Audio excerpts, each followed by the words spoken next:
Welcome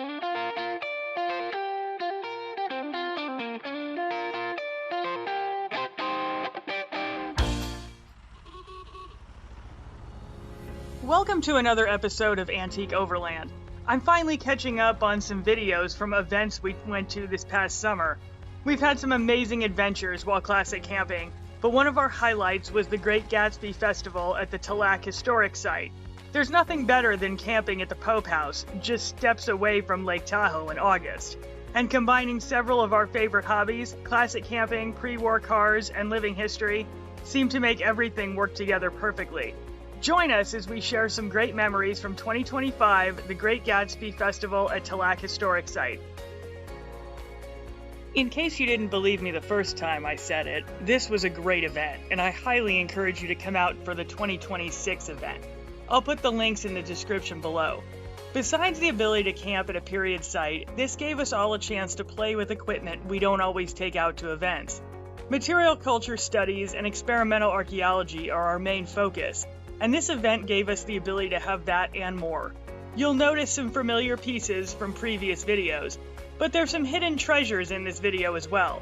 Some items not typically seen in the wild that we brought out from our collection of pre-war camping equipment just because we could. This event gave us the best of all worlds. 25% car show, 25% living history, 25% camping, and 25% party at the lake. One aspect to this event that really resonated with me in particular was that it was an interesting mashup of car show and living history. We were there all weekend and the event appealed to such a broad audience, overlaid by vacationers, that it really brought the sporting and recreation history of Lake Tahoe to life in a period context for us and a modern context for them. We spent hours engaging attendees in answering questions about the history of motor camping and gear that they sometimes recognized, sometimes didn't, and chatting about our vehicles, and the weekend just flew by. This was interpretation in some level at its finest. Classic camping for us is typically spent in some degree of an immersive experience. I've been involved in public history personally and professionally for more than 20 years, as have the majority of people you see in our camping videos. Almost all of us have tried reenacting different periods. For me, personally, I don't equate classic camping and reenacting. I know that's its own debate. What was intriguing to me from an interpretation perspective was that visitors didn't treat us like reenactors. Once they found out that this was just how we chose to go camping, they treated our interpretive discussions as though they were speaking to us about a life choice. Unlike a typical living history event where visitors come to interact with reenactors and probably expect to learn something about a specific time period, these folks came and stumbled upon us, and I believe because classic camping is modern enough to be recognizable, they could relate to it.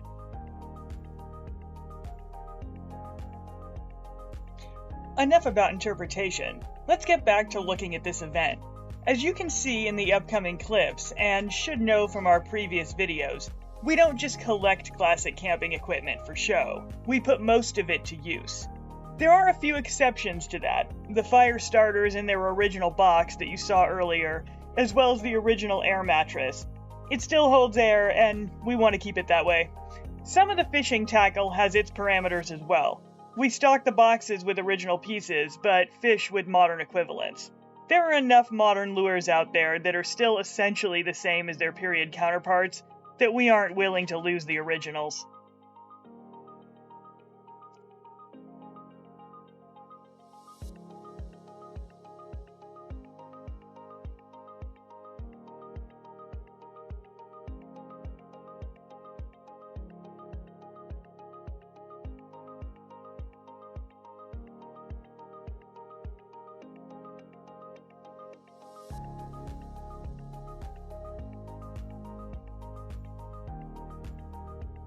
My apologies that this segment is so dark. I thought we had better light than we did, but I didn't want you to miss the sunset over Lake Tahoe. This event ran all day, from 9 or 10 in the morning until about 9 at night for attendees. We were, of course, up later than that. There's nothing quite like a late summer evening at elevation, so you take advantage of it when you get the chance. Warm, perfect days with a slight breeze and nights just cool enough for a thick blanket. It's nothing you want to miss.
With the lake water so close to our camp, fishing was a must. We're still perfecting the casting techniques of the period, and as such, for good or ill, video footage of that experiment doesn't seem to exist. While the experiment may or may not have worked to our benefit, the period recipes we tried that weekend came out wonderfully. I'll let you all ponder that one for a while. Beyond those experiences, however, we had an incredible weekend of experimental archaeology, testing lanterns we had just finished restoring, cooking on stoves we had previously never cooked on, using a tent we had never set up before, enjoying the sights and sounds of a period camp after hours with our group, and the successful driving of our 21 Big Six over Echo Summit at over 7,000 feet with no issues.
Thanks for watching another episode of Antique Overland, and putting up with my inability to get videos out regularly right now.